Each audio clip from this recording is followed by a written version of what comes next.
Have you ever ruined a date by getting too drunk or high? Of course you have. I have too. We've all been there. But do you worry about being boring if you skip the booze and drugs on dates or at music festivals or while you're out partying in the single scene? Well, if that's you, you'll want to tune into this week's episode. I'm joined by my awesome guest, Simmy. You've been back podcast for the second time, right? Mm-hmm. And we're going to discuss the role of alcohol and drugs in the dating and the hookup single scene. We'll also explore the incredible healing power of hallucinogens. And this episode isn't just for those who partake, but for anyone who's curious about the complex role of substances in modern dating and the social scene. So, welcome back. Thank you. You're listening to the Inner Confidence Podcast, home to the social funnel method. My name is Robbie Kramer. I've been a coach since 2007, and I've helped over 1,300 digital nomads, expats, and remote workers build an amazing social and dating life abroad. My mission is simple: to help you position yourself to meet stunning women and make awesome friends en route to becoming the most confident and attractive version you can be. I have an intense hatred for fluff and useless advice that you can't take action on, so tune in each week to learn the most effective and implementable strategies to level up your game. So stick around, let's go. The first time I remember getting way too drunk on a date and having it completely backfire, I was just out of college, 23 years old. I met this girl. Actually, it was a quasi approach. I saw her. That's me. Yeah, I know. I saw her in like a Chipotle or something, and It was normal for me to like go up to girls and just like talk in a Chipotle? Them. Yeah. Okay. I had been doing that. I've been working on approaching girls like wherever. So I think my vibe was right because I feel like this would have never worked otherwise. Mm-hmm. But I didn't have time. I had to run back to my office. I was working a real job at the time before I was a dating coach. So I left my business card on her car, and I wrote on the back of my business card, "Hey, didn't have time to talk to you." Didn't want to embarrass myself inside the Chipotle. Did she know who you were? No idea. Okay. But I was working at a private equity firm, and the business card was pretty snazzy. I had the I see. Right. Okay. So my email was on there. She responded to the email. She's like, "Hey," she had no idea what it looked like. So it was a blind date for her. We ended up going to lunch in that same shopping center. And then the lunch was fine. There was no drinking involved. And she told me during our lunch that she was like in AA. Okay. So I was like, all right, well, let's hang out. So a few days later, I took her on a date and we went to a dive bar. It's called The Dog. Oh, no. Did she drink? She drank a little bit. I drank a lot. Oh, no. She drank, though? Yeah. But she was like, oh, I could drink. It's probably fine. Was she sober? It was kind of like ambiguous. Okay. I wasn't like sure. Maybe it wasn't AA, but she was like, I'm trying to not drink, but if you're going to drink, I'll drink. And okay. I ended up getting really shit-faced. We go back to my apartment. We go on the roof. We're like, I don't know, making out, hooking up on the roof. Not hooking, but just making out. And then we go down and like pass out, fall asleep. And then I woke up in the morning, 6 a.m. My alarm's going off because I got to go to work. And I'm like, what'd you do? Did you poo or something? I didn't poo, thank God. But I was like, what? Where is this going? I was like, what is going on? I thought it took me like 5 seconds to realize like what was happening. I was like, there was a girl here. Now she's gone. She Houdini'd. Oh, okay. Right? Oh. I was bracing myself for something absolutely insane to be happening. Well, so you scared her away, basically. Yeah, and she would never go out with me again after that. What did you do? I have no idea. Okay, I know about this. I know a thing or two about this dynamic. Like, it just haunts you to this day. Well, I was like really excited about her. Yeah. Those types of things, like, what did I do or say? Like, right. Yeah. Totally. So I think about that when I wake up at 3 a.m. to like punish myself. You scan the archives for something to make you stressed out. Right. And that's the type of shit I think about. Same. Like even the other day, about 2 months ago, we went out and I got really drunk and I woke up in the morning like that feeling of shame and regret. Like, oh, I hope I didn't say something absolutely embarrassing. Or yeah. Oh, the added layer for me was like, I only snore if I'm fucking wasted. Yeah. So Same, actually. yeah, it's like it's a brand new person. You don't know who they are. And then it's just like, you couldn't be grosser. Yeah. So yeah, no, I always would think like, oh God, what did they witness? Yep. And the thing is, I didn't have the confidence for a really long time. I mean, I'm not single anymore, obviously, but like, even if I was, like, to be totally sober in the dating scene, No way. I don't think so. No way. Like, it's just, alcohol is such a social lubricant, like both on a date or at a festival, whether it's alcohol or MDMA or, whatever people's party drug of choice is. I don't know, because I have some clients in my community, and most of them participate in some sort of substance or the other. The ones who are like totally sober, it's just such a cock block when they're scheduling a date, and then the girl's like, yeah, let's go for drinks. He's like, well, actually, I don't drink. And I hate to admit this. I really do. But if somebody back in the day were to say like, oh, I'm sober, I would be not into it. I'd be a little bit like, we're not compatible. that's the thing. It's Now I'm married to somebody who doesn't drink. same. Yeah. Oh yeah. Yeah. No, but I mean, he'll do everything else. Right. I don't know how compatible. If it was just just raw dogging life, like I don't know. Yeah. Like, and when It makes me feel terrible. Why am I the resident expert also on drugs? That's the topic we're choosing for the podcast. It's like, what do you know a little bit about? Some expertise in the subject. Yeah. But I mean, I feel like, and same thing when me and Maria got together, right? Like in the beginning, we dabbled in stuff, and that certainly helped to expedite the connection, right? Because when you can get out of your typical logical left brain thing, or what, that brainwave state, and connect with someone when you're a little drunk or a little high or whatever, like you're really fast tracking the connection most of the time. I noticed a massive shift in my social skills actually when I dabbled in MDMA for the first time. I didn't do anything until I was like 32 years old. I know, that was crazy. Weird, right? And then you just like popped off. Yeah. Yeah. I remember that. Julie and I were like, should we like, is this okay?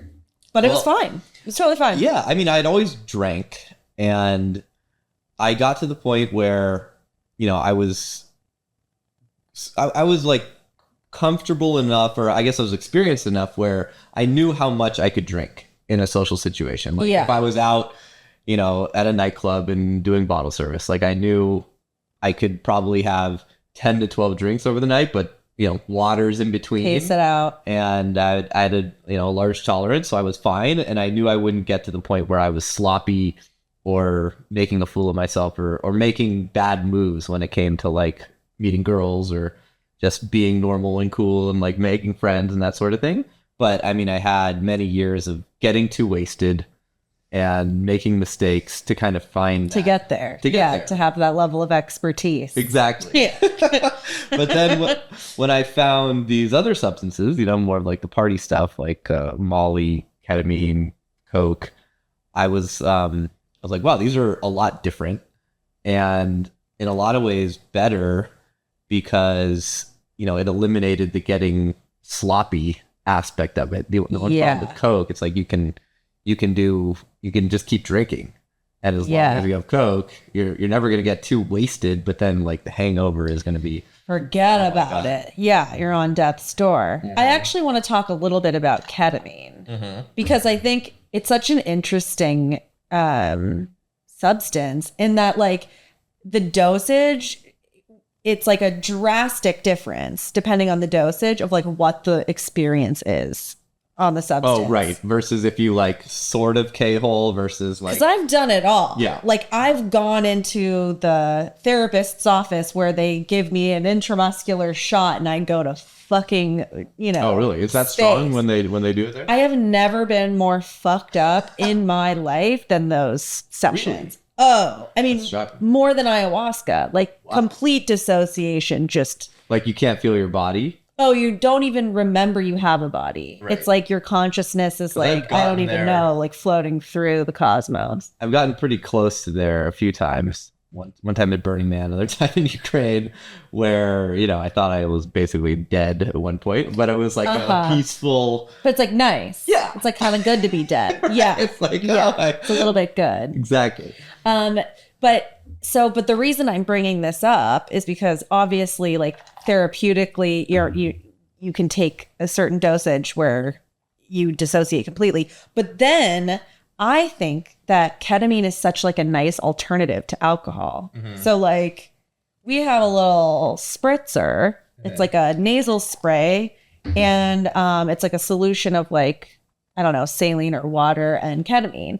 And it's like a micro dose, and you could just do like one little like, and it feels like having a cocktail. Yeah. And it's great because just one cocktail. Yeah. Okay. Yeah. Obviously, it's not the same like alcohol where you can keep going. Right. At some point, you're going to forget you have a body. So you got to be a little. But for people who like, because I was like struggling when I was dating, and I didn't want to be sober for any of it. So it was like, and I had a job. I couldn't have been less healthy. I was so hungover all the time. Same. And then it was feeding into the anxiety, and then the need, which created the need for more alcohol at the next date. Right. I mean, it sucks. So I think the hack is the ketamine nasal spray. It's if anyone's having that issue. So my thing, I am in total agreement. The only thing that I found I love hearing difficult that. was when it was just ketamine, right? I preferred Calvin Klein, which is Coke and ketamine, because I've never heard of that before. Calvin Klein is he's a good guy. Yeah, he's a great guy. Okay. He's a lot of fun. And I was like, the first time I did Molly, I remember the feeling was just like, oh my God, this is the greatest thing that's ever happened. Yeah. And some people have a great time on Molly. Some people get way too emotional. Some people have a terrible time on Molly. Like I think everyone's body chemistry is way different. But for some reason, Molly loves me. I love Molly. And I'm a big ecstasy fan. Actually, which there's a distinction. You know what? There's a difference there. The first time I tried it, it was actually a Tesla pill. See, that's what I'm saying. That's Okay. yeah. So MDMA can be a little sleepy for me. I need a little something to like I amp agree. it up. I agree. I'm glad you brought that up, because Yeah. what I was actually talking about was ecstasy. Yeah, I kind of know. Yeah, you know. So Yeah. you know me better. But- Correction. Right. Yeah. So, I mean, that's the shit I tried. And it's the best thing in the universe. Yeah. I don't think I've ever been happier. Yeah, exactly. Which is like, kinda sad. not only was I, Are we okay? I mean, it's I think I'm no scientist or doctor by any standards, but like basically from my understanding is what's happening is it's just like you take the pill and it just dumps serotonin into your system and you're just on cloud nine. I don't have like- a crumb left. Do you know if I take it now, like Same. I'm instant feel bad. yeah, no, and then it couldn't be like more depressed, like in the aftermath. Exactly. It just isn't worth it anymore. I feel like there's, I don't know what you want to call it, like an ecstasy or Molly, like half-life. Like each time you take it, the high gets slightly lower and the hangover gets slightly longer and more depressive. Right? I gotta say, but those years for me, it was like 18 to 25. Those years, couldn't have been more fun. Well, I mean, because you're what, 7 years younger than me, so same as Julie. Yeah. So for me, it was 32. So it was like on the end of your kind of That's when you were discovering it. Right. It was like, how did you go that long? I was always kind of in the camp. Introduced it to you. I think it was That makes sense. yeah. Okay. But up until then, I didn't really have any friends that were like basically doing anything. Yeah. Before we continue with the episode, if you're going out and getting numbers and want to improve your texting so more of those numbers convert to dates, check out my texting course. It will teach you the psychology of digital communication, which is surprisingly polar opposite in almost every way compared to live interactions. What works in person doesn't work in text, so this is almost always the area that men are making easily correctable mistakes that they're totally unconscious of. My course will optimize your texting, which is a skill you really need to master, and the best part is you can cut and paste your way to mastery. mastery. You can find the link in the description. It costs less than a round of drinks. And if you're going on dates and want to learn what to do so more of them end up in your bedroom, check out my free dating protocol. You'll learn to be an interesting guy to talk to, even if you're serious or over analytical. How to help a girl open up on a date, why talking about sex is a big taboo on dates if you want to get laid, and what to talk about instead, going from the first touch to the first kiss, how to invite her over to your place, and why you should skip 80% of the physical escalation moves you're doing back at your place. The link to this free guide is in the description. Out of all the guys I know, the only ones who manage to consistently land 8s and up are the guys who have built a social circle. You can certainly approach women and use the apps to get laid, but those strategies simply don't really work on top tier women. Think about it. She's hot, she has hot friends. And hot girls get invited to high status events almost every single night. So when it comes time to get ready for your date, do you think she's gonna show up or flake last minute when her girlfriend texts her to come to some awesome thing? As if she's gonna choose the random dude on Hinge or the guy who chased her down on the street over her social circle. No chance. If you're getting tons of flakes, this is the reason. But for most guys, the idea of building a social circle, especially if you're traveling or in a new city, can feel overwhelming. So they continue to hunt for women in their usual ways, and they end up settling for a girl they were never really that excited about in the first place. To avoid this fate, join our community of aspiring international playboys and instantly plug into a highly vetted social circle of cool dudes to network and navigate your journey with. You already know it's hard to find a wingman because the good ones don't really stay in the game very long. They get married, life goes on, right? Many of our members travel together, they end up living together, and they build amazing social circles in the best kept secret locations around the globe with gorgeous women and low cost of living. I'm extremely careful who I let into this community, but if you feel like you'd make a good fit, you can learn more about the social funnel method to consistently land top tier women and apply to join our community. The link is in the description. Now let's get back to the show. You know, I was around Coke or whatever, like I was basically going out with, we had access to like model houses and bottle service, and everyone was doing that shit, right? Everyone was doing bumps in the bathroom and Coke, and it became a sort of thing where it was almost like part of my identity. Like I don't do anything but interesting. alcohol. Yeah. Right. So when I was dating, you know who, then it was just kind of became normal, and then I was like, wow, I've been missing out. The rumors are true. This is incredible. This just in, cocaine is a hell of a drug. I can't. But the thing that was interesting to me, and I tell my clients, because I had done so much like sober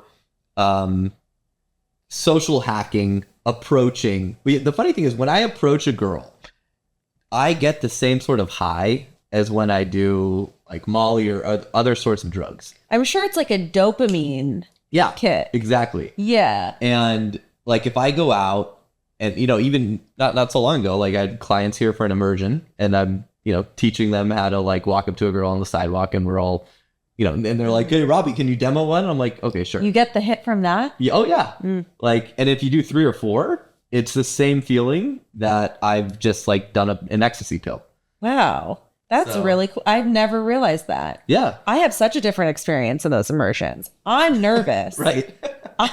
And I get exhausted. Yeah. God, because I'm doing it over and over and over and over. Right. Anyways. Well, yeah. I mean, I think it'd be different if you were like walking up to random strangers on the street. That's being right. The one approaching. You're the one being approached. So that's actually, now that I'm thinking about it, I got such a hit from that. Really. Oh yeah. Just like being assertive, or You're just like, it's like anything, confident. It's that feeling after you take a big risk and you don't die.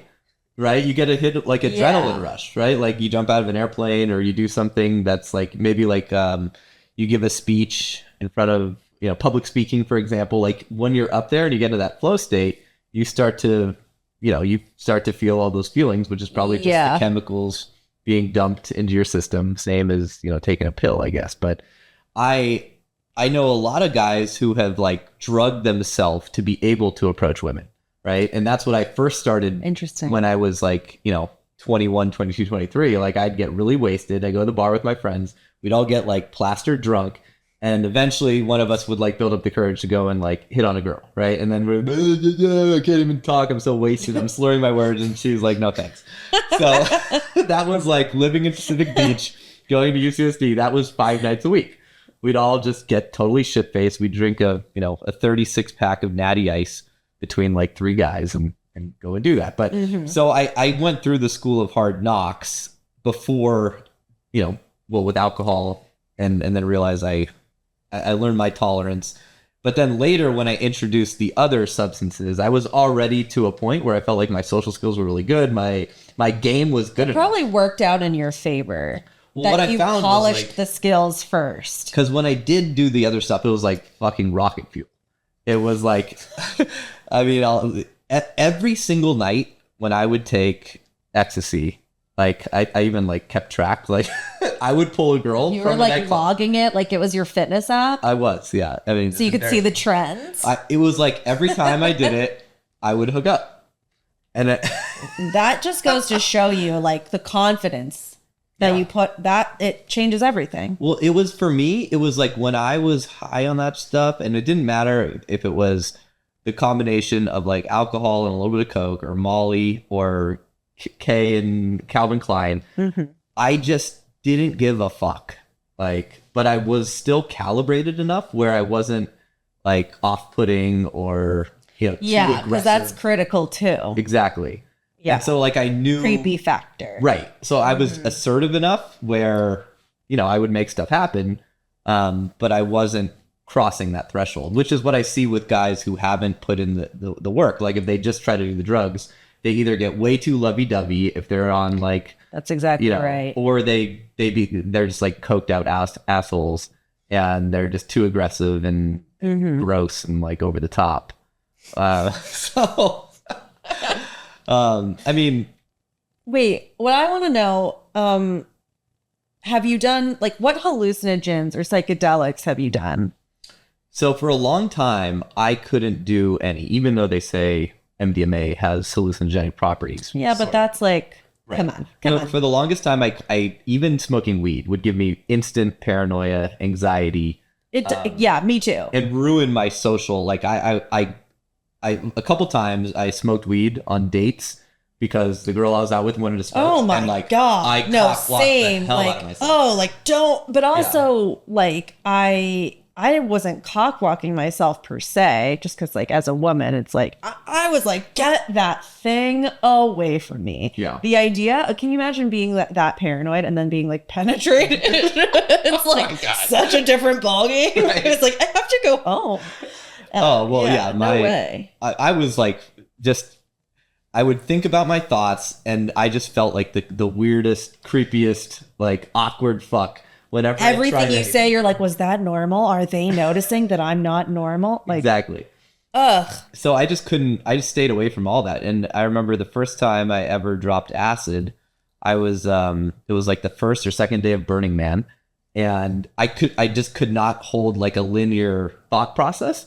And it was just like, wait, did I just change the gray water in the RV? Oh, I forgot. Did I leave the thing in the fridge? What about this? What That's that? stressful. Like, it was terrible. But I slowly, over the course of maybe like 5 or 6 different times and dosing myself differently, I started to become more accustomed to it, and I started to actually enjoy it. And then when I mix it, I remember mixing like mushrooms with some, I think I, did a pill of ecstasy, and it was like an amazing experience. Yeah. And then I kind of found the right chemistry needed to where I would never do hallucinogens if I was in a situation where like I wanted to be really on top of my like social game. For sure. But I got to the point where I could at least do them around my friends and have fun and like gain from all of the introspective lessons from them.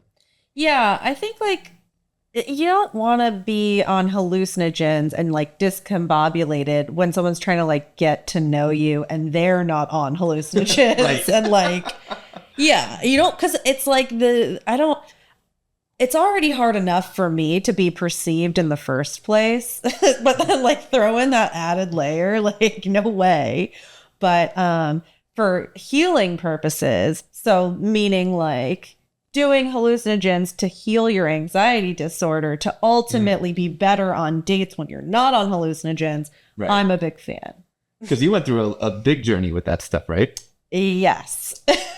Well, for me, I noticed, and I want to ask you about that in a second, but what I noticed for me was that process of doing a bunch of MDMA I don't think it was really from the coke, or I think from the ketamine and the MDMA, right? I think I gained like 4 or 5 years of therapy from. Yes. I became so much more open, so much more comfortable with like who I was, sharing my emotions, being present with people, and it's not a wonder why a lot of those drugs now are becoming legalized. They're being used clinically, like to treat depression, to like help people with their anxiety disorders. Like I did it all, self-medicated, you could say, but I mean, I can't discount the fact that was a really powerful experience over, a long enough time. And I was always relatively safe about it. I never got into any sort of trouble. I never got,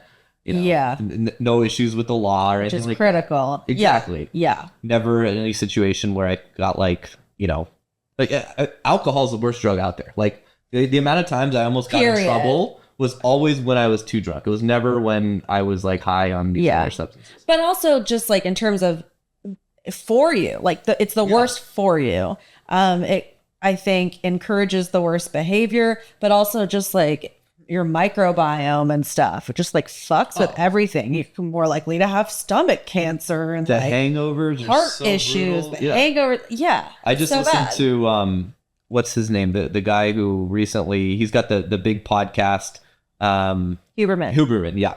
So I listened to he did like a 2.5 hour podcast on what alcohol actually does for you or does to you. And I stopped drinking after that. Yeah, it's so scary. Maria doesn't drink. I haven't had a drink in two months. Wow. Yeah. Oh my God. So good for you. Speaking of that, we should bust open this new brew. It's a really good time to talk about the new brew. Wow. So new brew has no alcohol. This is your company. Well, my husband's company. Mm-hmm. He founded it because he quit drinking like 2.5 years ago. And there was nothing on the market that actually mimicked the effects of alcohol. You can find stuff that has like the right branding and vibe, but it's all placebo. It has like adaptogens or CBD. Mm-hmm. This drink has kava and kratom in it, and you actually feel it. It's fun as fuck. And yeah, it's third-party lab tested. Most of the ingredients are organic. Yeah. We're blowing. Yeah. Honestly, as soon as somebody actually drinks it, then we've got them. Yeah. Yeah. Because it's like all of our friends, cough like the amount of calls and texts I'm getting to like bring a case to the hangout. Yeah, no, it's doing so well. I'm so proud of him, but it's great for like productivity. So I drink them before I work out. I work out now. I work out regularly. I lived a sedentary life, people. I don't know anyone who was more sedentary than I was. Mm-hmm. I work out all the time. Never been healthier. Wow. Hey, you look great. Thank you. I hardly ever drink. I use it as an alcohol replacement. What else? What else do I use it for? Big meetings. Because what's also so weird about this, what's so great about it too is that like, in addition to giving you a lot of energy and being like a heart opener, it's also calming because of the kava. And I've never had that because obviously it's like, I mean, anyone who's taken like an Adderall and then like had to take a Xanax to go to sleep, like that's bonkers. That's bad for you. I've never been able to like achieve energy and calm at the same time. I couldn't be prouder of this product. This is one of those things like, we made it because we love it. I mean, all of it is gangster. Like the branding, it tastes so good. Yeah. Like obviously the potion that's in it and the effects it has on the potion, people. The potion. Come and try this potion. Drinknewbrew.com. There you go. So, I should make like a code. Yeah, you should. I don't have the authority to, but you can check. Maybe we can do like if you heard about it on the podcast, enter Robbie. Yeah, ROBBIE 5. I'm only giving you 5% because I don't have the authority. Perfect. Robbie 5. Robbie 5. Robbie 5. We'll get back to the show in a second, but before we do, I have a quick request. If you've ever gotten any value from this podcast and you want this show to continue to grow, then I invite you to leave us a rating and a review on Apple or Spotify. These reviews really go a long way to help us attract better podcasters and bigger guests. So if you're feeling up to it, we'd love to see a rating and a review from you. And if you share that rating with me and you recommend the podcast to just one wingman or buddy, and you send me a screenshot of that recommendation, I'll send you a secret bonus workshop. All right, back to the show. Yeah, I mean, I stopped drinking because I realized, and hey, will I have a drink again? Like, sure. Yeah. Right? But like, I was drinking, you know, like I'd come home from a day of work and I'd like, you know, I'd crack open a beer, or I would have 3 or 4 martinis at a dinner, that sort of thing, and then regret it the next day because the experience of like, I wouldn't ever get like shit-faced and I wouldn't get drunk enough to really have a good time. So I'd just be hungover. And it's not like I'm dating, right? It'd be different if I was... That's the other thing. Yeah, it's just like, what is this for? What is this for? I've gotten to a point, like I'm in my 30s. I just, ultimately, if I want to be comfortable in my body and comfortable with who I am, I'm going to have to challenge myself to live some sober moments, you know? At this point, I just, I don't like alcohol. I think it sucks. I agree. So tell us about your journey with because you've done ayahuasca and lots of great stuff, right? Which is something I've never done. I want to try. Highly recommend for anyone, except for people who may have schizophrenia. Yeah. It's like a no. Obviously, you have to look into it. Not every single person, but How much different is like an ayahuasca journey versus like a hardcore K-hole? apples and oranges. Really? Yes. Okay. Because that's kind of my reference point. Is like that's the highest I've ever been. Like just knowingly, which makes sense. Which was, you know, I except the one time I mentioned where I was just completely out of my body. The other times I like knew I was in a cave hole and I was just like having fun and like telling people around me, yeah, I'm in a cave hole, don't worry about me. I'm just sitting there like this. So like the fact that you were able to like talk even or like know that you were in a place is to like it's even you've got so much further to go like to get to the place. Right. Yeah. That one other time I was way past that and I couldn't do it. Yeah. You're just like drilling from the thing. But it's much different because I think with ayahuasca, like you're so much more in your body. That said, every ayahuasca journey is different and some people completely leave the room. But a lot of the time it's like you're really in your body, you're in that room, but you're tripping the fuck out. Did you always do it in like a ceremony sort of setting? Yeah, I've done 10 ceremonies. But so it's with like a group of people. Yes. There's a shaman or whatever you want to call the person. There will be a number of shamans or facilitators. And everyone gets their own little bed and pillow and blanket. You're as cozy as possible. You got like a bucket and a roll of toilet paper because it's a purgative. And I think that there's a misconception on the pooping and the bar. Like, you only barf in the bucket. Okay. Ideally, you won't poop in the bucket, people. Come on, be civilized. But had to ask. I think that people think it's just this like gratuitous, like both angles, like no, it's a purgative. So meaning like you go through the process of healing something, perhaps emotionally, and then very much tied to that thing, you will like vomit, like your body and your mind are being purified of your trauma and your physical ailments. This is true. Really? Yeah, this is fucking true. So you'll go through something mentally and then you'll puke it out too? Yes. Wow. So it's not just like, blah, blah, blah. It's like for me, there was like a very distinct moment. Like I had to go through this process of like getting rid of my self-hate, which was just...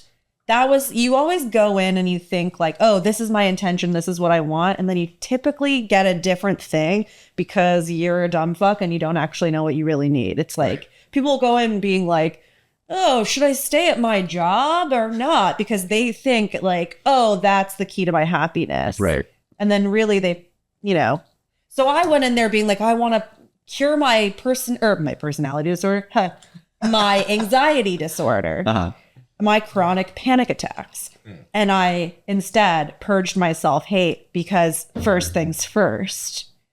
But anyways, I went through a whole process of healing that. And then afterwards, I got on all fours and I barfed the devil out of my body. And from that moment, I felt a complete change. I have never been the same since that. That's incredible. Where did the self-hate typically come out? Like, when did you? Oh my God. I mean, well, in the partying and stuff like that. But there was like I've thought about this a lot in ceremony.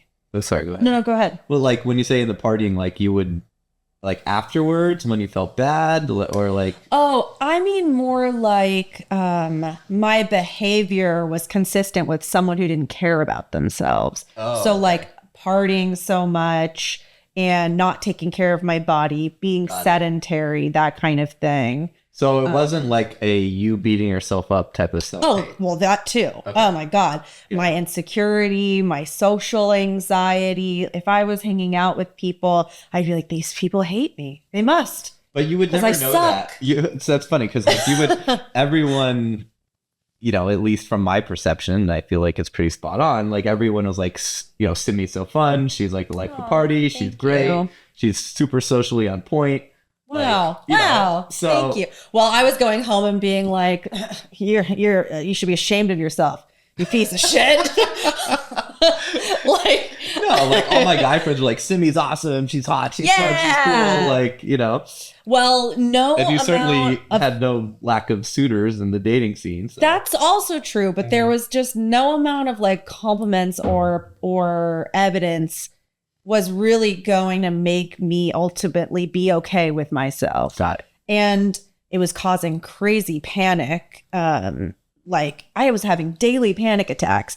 And on top of that, like generalized where you're like thinking you're gonna die. Yes. Oh wow. And generalized anxiety, just constant. I mean, I was up here in terms of just anxiety all the time, and the ruminating thoughts and like just circular thinking and just and like traditional psychopharmacology and CBT and DBT and all this fucking stuff. I mean, I've done everything under the sun, like from zapping my brain to taking medications. All of it had failed me. Really? What about SSRIs or? I've tried everything. Really? And this is from when I was like a kid, like a young kid. Do you have like ADD or anything like that? Yeah, okay. I have pretty strong ADHD. Okay. And like, like also, you know how they say there's like a lot of overlap with like autism and ADHD? Mm-hmm. I have like that stuff where it's like so hyper set. I'm a little, like a little bit. I took the Aspie test too, and I think I'm a little Aspie. Oh, really? Yeah. See, I would never have thought that. I didn't, but I bet, I'm very sensitive to smell, lights, sounds. Like if people change the plan, I'm like oh no. Like the one that got me on the test was like when you're driving and you need to focus on like where to turn, do you turn the music down? Yes, I do that. Because I guess that's not normal. Okay. Most people are like, the music's one thing, you can drive, doesn't matter. But like if I'm like lost, like I have to turn everything down, I got to close the windows. Yeah. Because my brain can't like focus. And I cannot overstimulated. Can you are you good at multitasking? So I've learned how to harness the ADHD and become like a world-class multitasker. Oh, really? I can't do it but I think it's more of a man-woman thing. Because most women I know are way better multitaskers. It doesn't sound medically sound, but at the same time, like based on what I've observed, like, the women know what to do. So what can I say? Well, I feel like for men, maybe it's just like a masculine energy sort of thing. I'm very good if I just focus on the task at hand and just like, get from here to there or do A to B, whatever. Like, but I can't do two things at once. It's just, I can't hold two thoughts in my head. I can't do anything that requires both. Well, here's the thing. It's like, I'm already thinking about 8 things at once and I'm flitting around from topic to topic in my head. And I figured out systems and like ways to harness that such that I actually can multitask. But it took a long time. I mean, I think people with ADHD hate when people say this, but I actually think it's a superpower. I don't mean to offend anybody. Say that too. Yeah, if you can harness it the right way. I've actually become so good at it that like it has served me greatly as a producer and like when I was an assistant. Yeah. Yeah. Do you ever get sick of your own voice? Yeah. When I hear it on the podcast. I can't. I'm sick of talking. Let's go eat our food. Wait, there's one more thing I wanted to cover though. So back to the self-hate thing. The way that manifests for me is when I'm doing something that I feel like I should be good at. So golf, when I was single, like executing well on dates or like, meeting a new girl and like having that go well. Like when I would feel like I had a lack of performance, right? Yeah. I would come home, you're a fucking loser. What's wrong with you? I'd have to break things. Like I'd throw my phone across the room. I'd break golf clubs. Yeah. and it's all one big self-hating. And I don't know what that's a dysregulation thing, like, because that you're not knowing how to transmute that energy of like, I've let myself down. Right. Yeah. And the way, like, I feel like the way that I think to deal with it is by, name calling myself and saying I'm bad, I'm this and that and the other, but then I just feel stupid after. The study, they were like, this has been in the zeitgeist for a really long time, but like there was that scientist who would like talk really nice to the water in one sample and then talk really mean to the other sample. Yeah. And like the one he was really nice to would like crystallize and become gorgeous. And the other ones would like get that was nuts, moldy or whatever. Yeah. Honestly, like vibes are important. And actually on this topic, all you haters out there, please don't comment on this mean stuff because I'm a sensitive living breathing human and I love you, so please love me back. Yep. Now can we eat salad? Almost. So the journey of your like doing the ayahuasca, how many times did you do it? 10 times. Yeah. Wow. Would you do it again? I will be doing it. You will? Okay. And how often? Forever. And that's like based on intuition. But I'll probably do it at least once a year. And you don't feel like, do you feel differently each, like, does it kind of like we talked about with ecstasy or like, is it less potent? No. Okay. I actually, the more I've done it, the less I need to drop in. Interesting. So before, when I started, I was having like 4 or 5 cups. Yeah. And like some people are having like half a cup and like toasted. It's not it's so different in that it's not really dependent on your weight or like any known thing. But now that I'm this like transformed open individual, I have like the smallest dose you can have. And it works. Wow. Oh, it more than works. I'm like needing God. And how long are you under? 1 cup or 1 dose, I would say gets me like 3 hours. Okay. And any recommendations? Last question. Any recommendations for people that want to try it? Yes. What should they do to?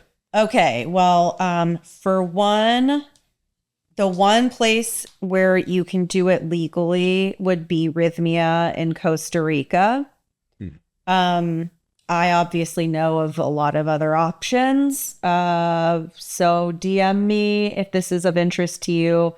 I would love to be a resource for anyone who's interested in healing this way.